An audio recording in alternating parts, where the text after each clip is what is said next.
All Hit Radio.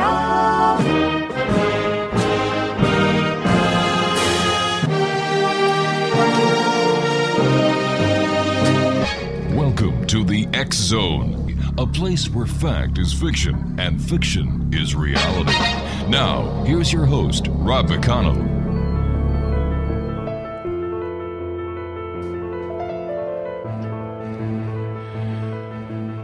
Welcome back, everyone. Don't forget, we have our petition online to stop Ebola from coming into Canada at www.stopebolapetition.com.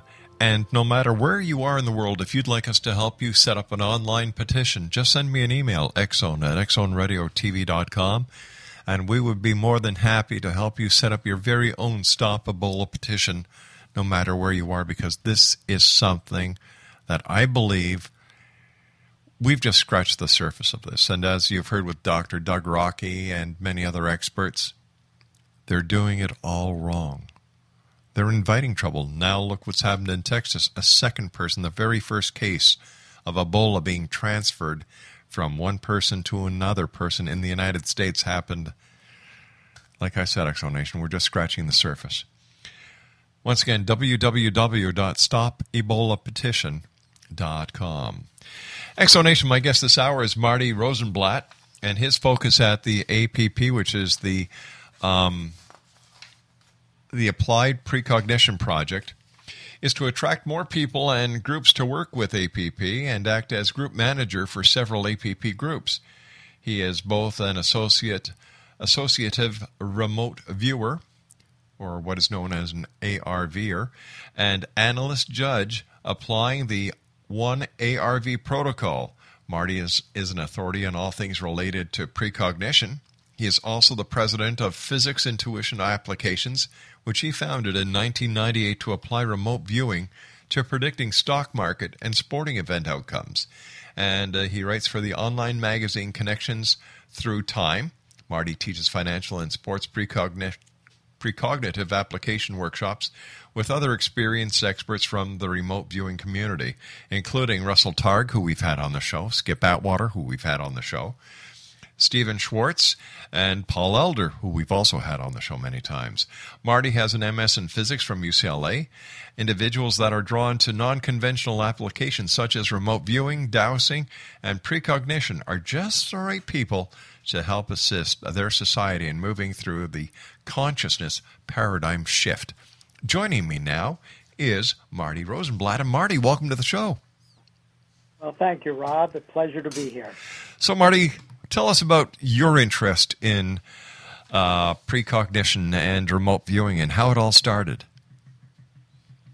Well, very interesting. I'm inclined to always like things which are a little bit on the edge, but also true. And as a scientist, I'm a physicist by training. Precognition was one of those areas you would always hear about, and people would tell you about, knowing somebody's on the phone. But way back in about 1973 or 4, there was a paper put out by Pudov and Targ from Stanford Research Institute, and they did a really good scientific study showing that people, in fact, could get information from a distance, and not only distance in space, but in time.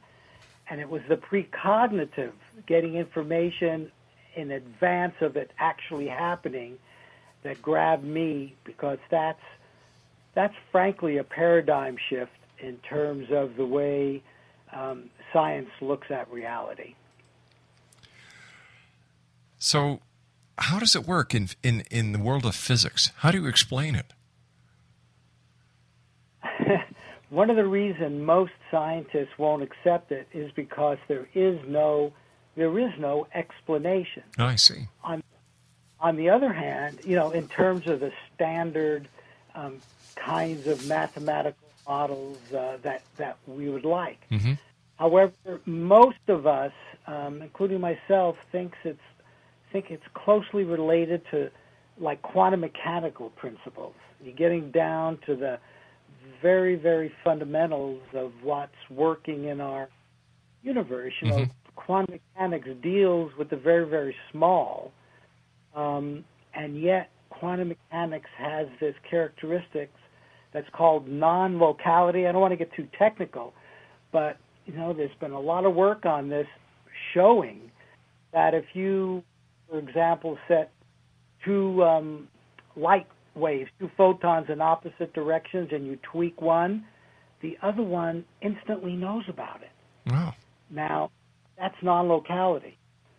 That's a little bit like an opening for getting information in what you might think of as moving faster than the speed of light. Right.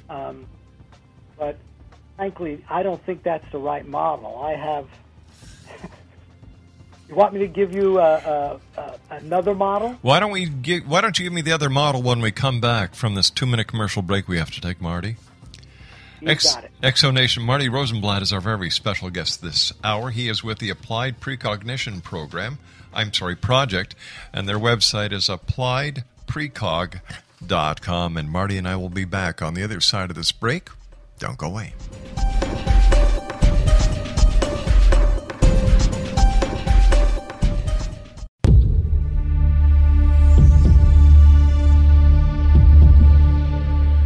Exonation. Marty Rosenblatt is our special guest. He is with the Applied Precognition Project, and their website is www.appliedprecog.com. Marty, before we went to the commercial break, you were asking me if I'd like to hear another model, and yes, I would.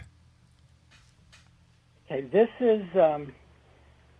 is really based on all the work that not only we've done, but that goes back all the way to like the oracles of Delphi, which have basically shown that the information about the future is out there and that our consciousness, our very awareness, is able to pick this up. Now, while science has never really been able to explain it, I believe that's because science looks at the physical world as being the most fundamental and tries to do on the physical world. But in fact, there's an underlying world of consciousness that is indeed the most fundamental. And we're learning more and more about that as we're learning about the brain. But if you come from a position that consciousness is the most fundamental aspect of reality, then things like time, well, they play themselves out in physical reality. But that's just a way of our consciousness grabbing things kind of a moment at a time. So this very moment, people out there, your audience listening to me right now, they each have their own conscious moment. Think about memories. Memories were previous conscious moments. They're like out there someplace. You can grab them up instantly from the past. A precognition is all about grabbing future moments that consciousness will experience.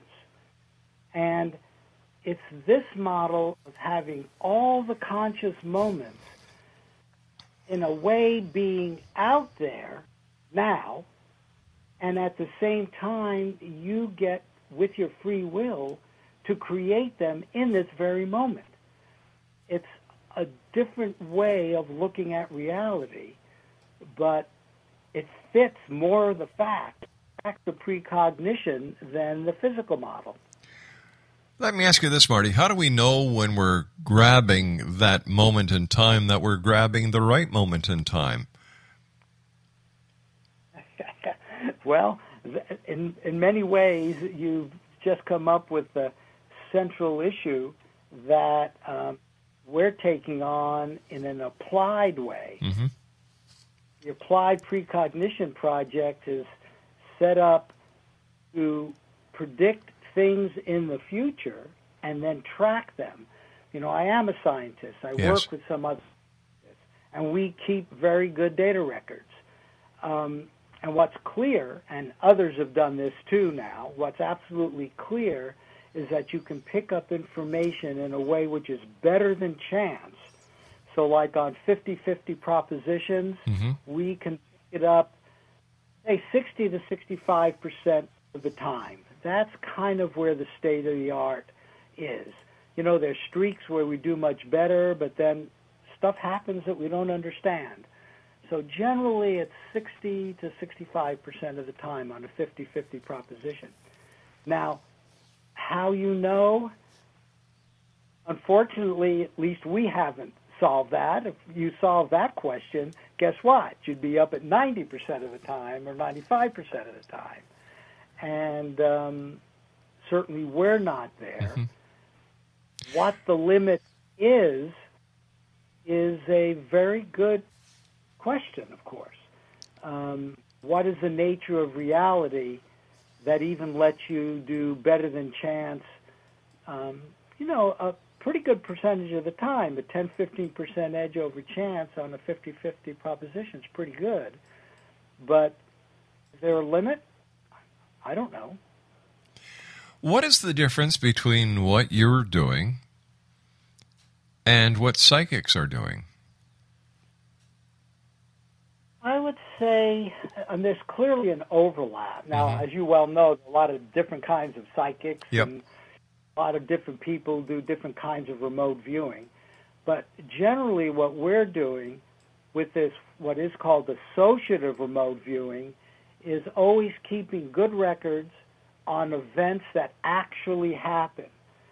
So I'm not interested in remote viewing something, 100 years from now that I won't get any feedback on. Right. I want to do a prediction on, we associate, say, the outcome of a football game or the outcome of a financial trade with photographs that I'm going to see the next day. And I will see a photograph. I will draw a description of that, and I will be able to tell if I'm right or wrong by how well I've done on matching the photograph I see tomorrow. And often that's judged by an independent judge. So let me ask you this, all right? If somebody is very in tuned and well-versed on football, he looks at the players, he looks at the odds, he looks at the stadium, whether it's an indoor, whether it's outdoor, whether it's covered, and he is able to use his skill in predicting the outcome of a game. That's the purely intellectual way. And it's my understanding that the best of those people are also up maybe at the 57 to 60% on the 50-50 proposition. And there are people out there, I guess, who are able to do that, and more power to them. Let me try to be a little clear about what we would do in that case. Okay. The skill that we have is if I will associate one picture with Team A winning, a very different picture with Team B winning. Okay, so a tasker would do that. I'm often a tasker. I would ask my remote viewers to describe the picture I'm going to show them tomorrow. And now we're using groups. If several of the viewers give a really good description of the picture I associated with Team B, then, of course, before the game, since how did they get that good information? It's because tomorrow I'm showing them the picture associated with Team B. Oh, okay. So then I predict Team B. So that's what associative remote viewing is. So they're remote viewing a picture they're going to see tomorrow. That picture is associated with a specific team. And we think that'll do better, and it is doing better than the intellectual approach. So how else would you use the remote viewing techniques that you use? We talked about financial, we talked about sports, but how else could this be used? Well, if we could get up and way back, I actually discussed earthquakes. I happen to live in Southern California, so I'm very sensitive to earthquakes. And eventually, we'd like to get to the point where we could predict earthquake occurrences at a specific location and time. However, you have to realize that with the accuracy we have now, I would never recommend that a city or a state, for example, evacuated an area. I think there is a potential for that in the future, but it's going to require a significant improvement over the kinds of accuracy we have now. Tell me about the Applied Precognition Project. Well, we're an organization that our primary goal is to educate society. One of the phrases I like to use is the world of consciousness is not flat. Precognition is real. It's been proven over and over again in many scientific laboratories using all the methods of science, and yet science will not acknowledge it. And it just seems silly. I think the reality of the real universe somehow having a feedback loop with time in a way we don't understand. The intellect doesn't understand this, and yet we use it. Most people have had some sort of premonition, some sort of precognitive experience, and yet it's not mainstream. We want to help bring it mainstream, and there are others who are doing this as well, and science. There are some scientists that are doing this as well. But we want to do it, frankly, with money, because money talks. If we can get to the point where we can apply this in financial markets and consistently make money, that will attract more and more interest. And right now we're doing this, and it may continue like this, and in fact we hope it does, in what we call a grassroots effort. We want people who are interested to join us, to start applying remote viewing. When you do it yourself and you get these marvelous matches with something that you've predicted in advance, it sort of changes you. You get a different feeling about reality very personally. And we think that's quite valuable. But do you think society is ready for that? Do you think that those who have control of the money in the industries would be willing to have an outside organization using remote viewing to affect their bottom line, to affect the amount of money in their pockets? I'm going to let you think about that because I'm going to take my news break. Exonation, Marty Rosenblatt's our special guest this hour. He is with the Applied Precognition Project, and their website is appliedprecog.com. I'll be back on the other side of this commercial break with the news as we continue here in the X Zone from our broadcast center in Hamilton, Ontario, Canada. Wow. My question to you, Exonation. Do you think the use of remote viewing would affect the bottom line of major industries? Do you think that modern industries would allow this to happen? We'll ask Marty when we come back from this break. We'll be back after the news. Don't go away.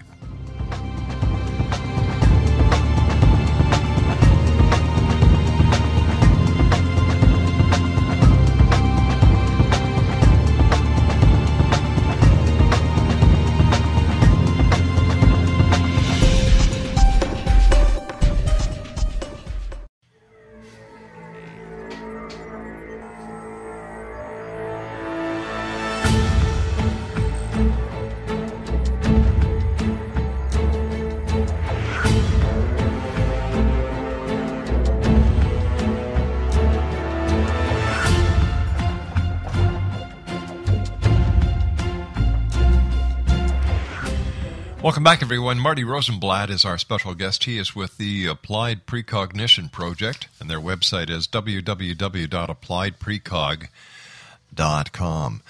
Marty, before we went to the break, I was basically asking you if those in control, those in power of vast monies, Wall Street, banks, industry, how do you think they will react to groups of people like yourselves and the other members of the Applied Precognition Project who are able to dip into their pockets, so to speak? Well, that's a complicated question, of course, and I predict exactly how that's going to happen, but I will tell you it is already happening in a small way. You've had Joe McMonagle on the program. Yes. He's got a firm that works with some corporations. All of this is done rather quietly on purpose because, this is so new and there's a giggle factor involved and things like that. However, this is going on in a small way. Some of the people who at first blush you might think,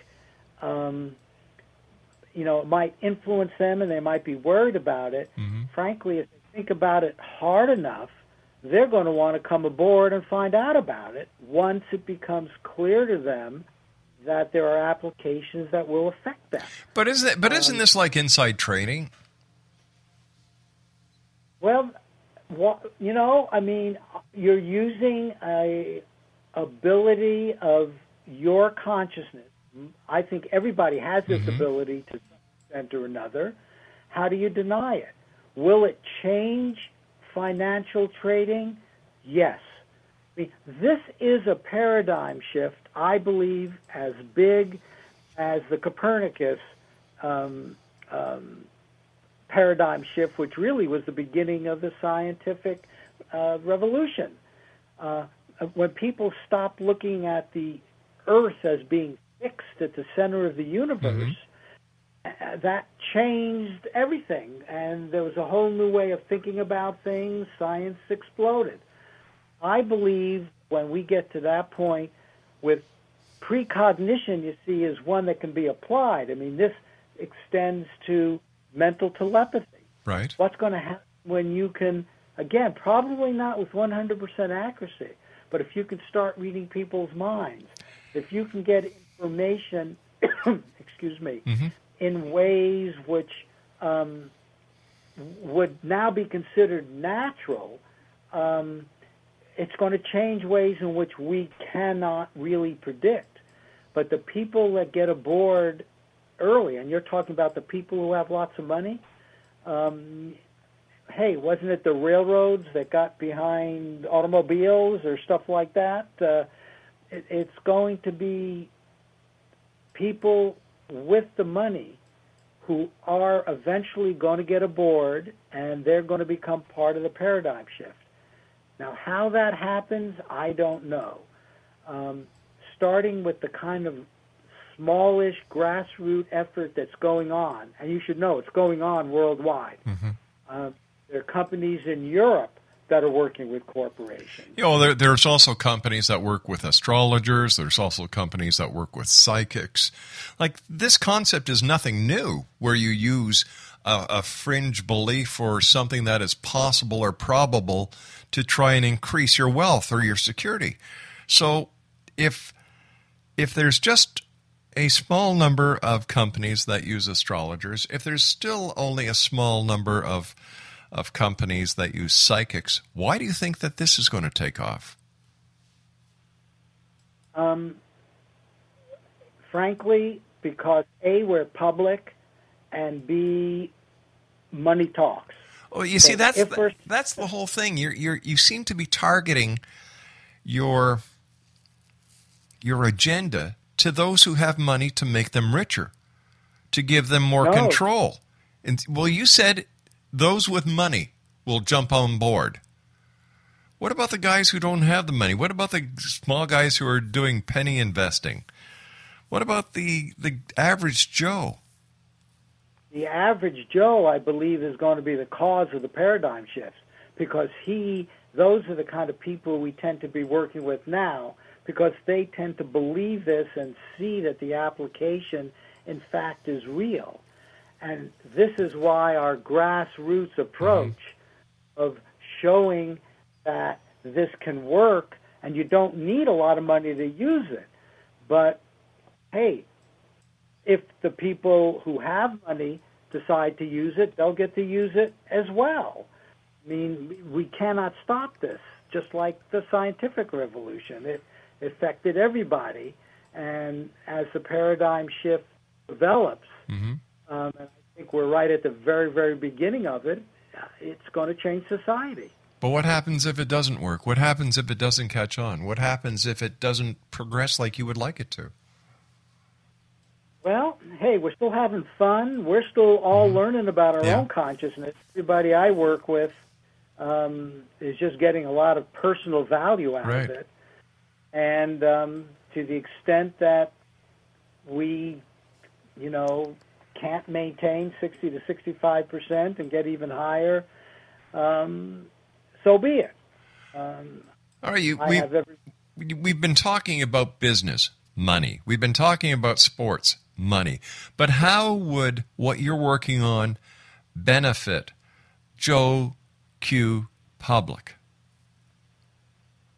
Well, it's going to be a whole new world. Go back to Copernicus's time. No. I don't want to go back. I want to look forward. You guys are remote viewers. Tell me how it will help these people. So do I, frankly. Looking forward, well, first of all, it'll help them just personally really get a better feeling of how their own consciousness works. See, I see this being very closely to what is called remote healing. Once you begin to believe deep down, not intellectually, but deep down in your gut, that your consciousness has all of these other capabilities, you can begin to use it in many other areas personally. And I think the most significant one is in the area of self-healing. If consciousness can see the future, well, consciousness can maybe also influence my own personal health so that my future health will be better. Or, frankly, I happen to be a great believer that everything we're talking about is really for healthier people.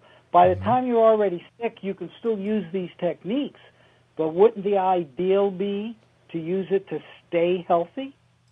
To be aware enough of your consciousness of your body, but coming from the consciousness perspective, to be basically self-healing and balanced all the time. I think that's the kind of benefit that is going to come from this as well. But isn't that mostly common sense?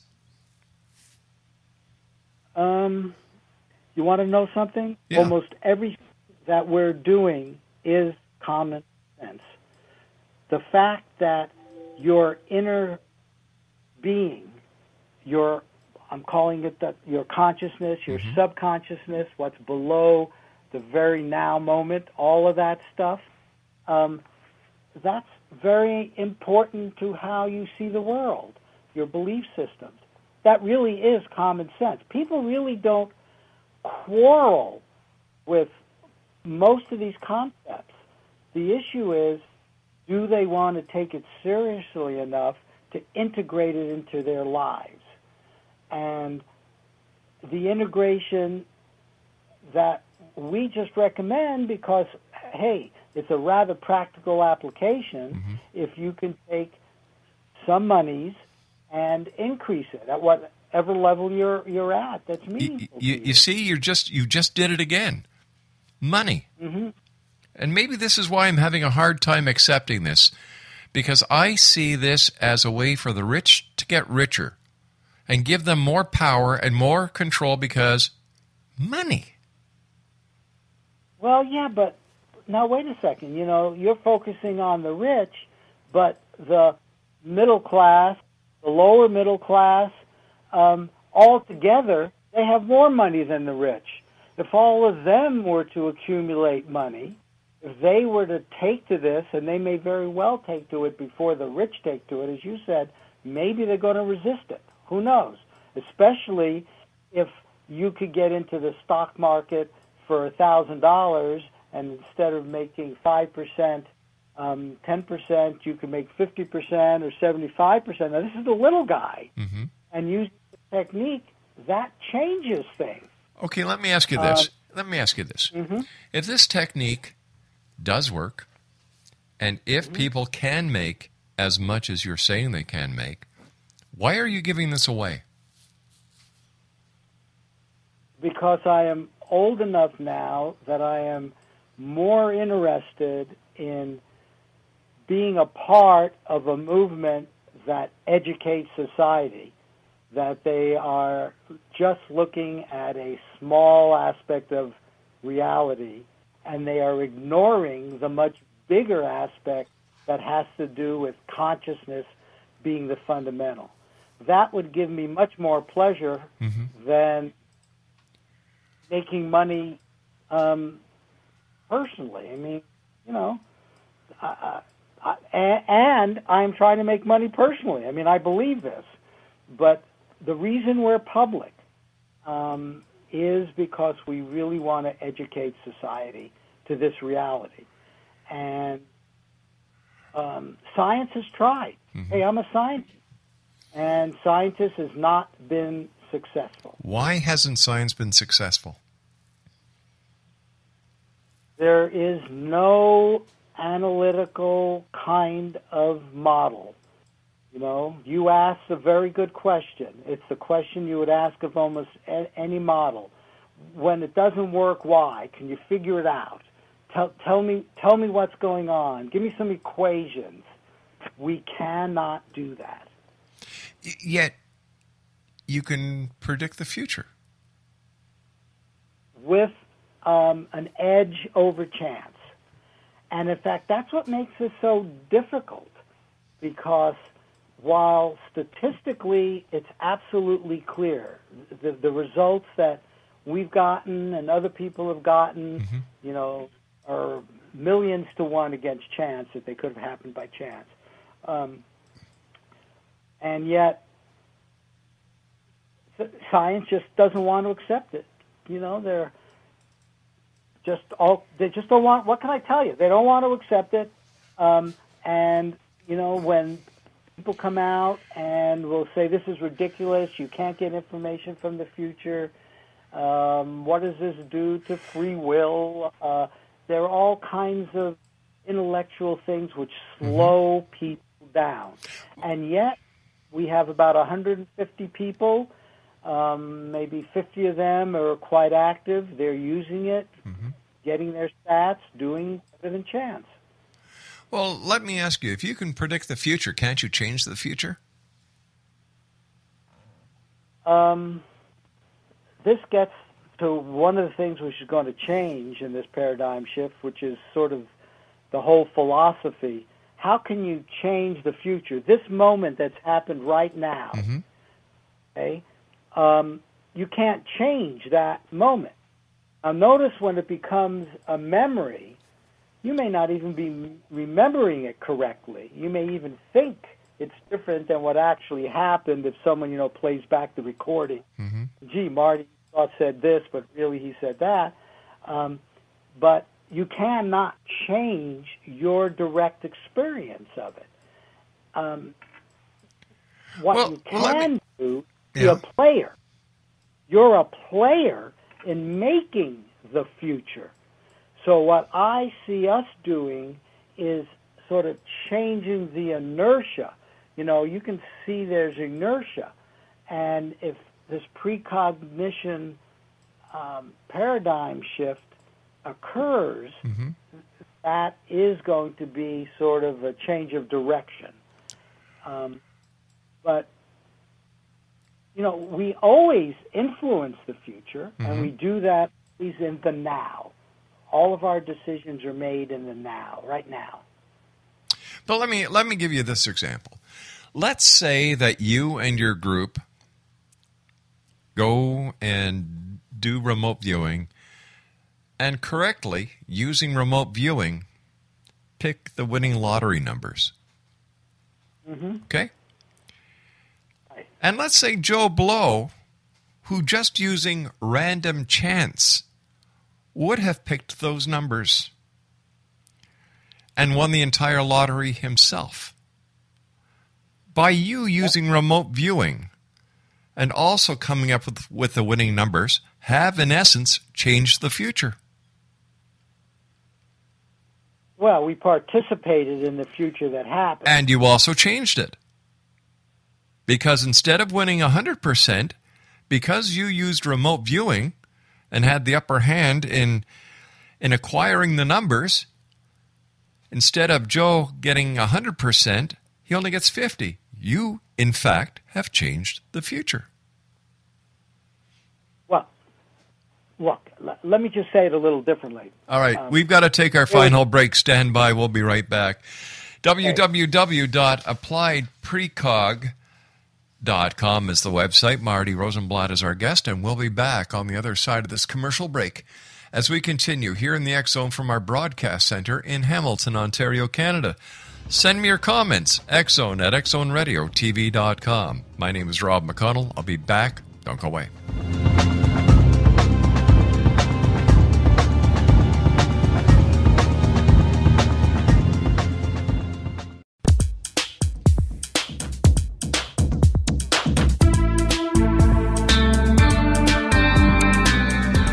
Marty Rosenblatt is our guest this hour, X-Zone Nation. He is with the Applied Precognition Project, www.appliedprecog.com. Marty, I gave you my example of how I see remote viewing being able to change the future, and you said you had a different way of explaining it to me. I'd love to hear it. Well, we're talking very philosophical here, but I come from a position which says the future actually happens one way. There are different possible futures, but the one that happens is the one that matters. And you can't, once it happens, there it is. But the future hasn't happened yet, so how can you predict what hasn't happened? That's the marvelous thing about precognition. And we have these workshops every year. We often have them in Las Vegas, and we make predictions on the baseball games. The people are right there. We make the predictions. We've been accurate at the workshops probably about 80% of the time. And we didn't change the outcome of the baseball game. It's almost like we're witnessing what is happening. But we certainly participated in it. Did you bet on the baseball games? Absolutely. People have so much fun. There's so many people that have never wagered before in Vegas, and they really have a good time. Well, I'll have to give this much more thought, but I can't see giving the rich the opportunity of making more money because people at the bottom of the food chain won't have the same opportunities that they have. Something just doesn't sit right. Well, and you know what? The paradigm shift, I don't know how it's going to occur. I will tell you, my sense is that it is going to be much more of an equalizer. A lot of the people that you're thinking about and talking about, what you call, quote, the rich, the powerful, imagine their world when they'll have a harder time keeping secrets. Imagine the world when lots and lots and lots of people can get information about the outcome of a baseball game, of a financial market move. But then what's the sense of playing baseball then? What's the sense of having a market? Don't you think that by honing in your skills, you may be destroying the very future that you want to use in the world, new paradigm, the new consciousness? Don't you think you could be doing more harm than good? No, I think exactly the other way around. And let me give you an example. If you look at markets, stock markets on any stock or overall, you will see these wild oscillations. What we actually are doing are trying to pick off those wild oscillation moves, not in any fundamental way, just using remote viewing. that's going to smooth them out, and they're going to come to what I would consider to be fair value sooner. This will be very interesting to see. Very interesting. Yeah. Marty, I want to thank you so much for joining us. It's been great talking to you, and I will keep my eyes on what you're doing as well as the rest of the folks at the Applied Precognition Project, and this is going to be very interesting to watch. Take care of yourself, Marty. And thank you, Rob. My great pleasure. Bye-bye now. Well, that's it for tonight, X-Zone Nation. I'll be back tomorrow night at 10 o'clock as once again we cross the time-space continuum to this place that we call the X-Zone. After all, it's a place that people dare to believe and dare to be heard. It's a place where fact is fiction and fiction is reality. And we come to you Monday through Friday from 10 p.m. Eastern until 2 a.m. Eastern on the X-Zone Broadcast Network and our growing family of broadcast affiliates worldwide. So until tomorrow, X-Zone Nation, always remember we are a brother's keeper. If you can help somebody else out, please do. Doesn't hurt to open a door, smile at somebody, or say, hi, how are you? So, once again, just remember, tomorrow night, 10 o'clock. And until then, always keep your eyes to the sky and your heart to the light. Good night, everyone.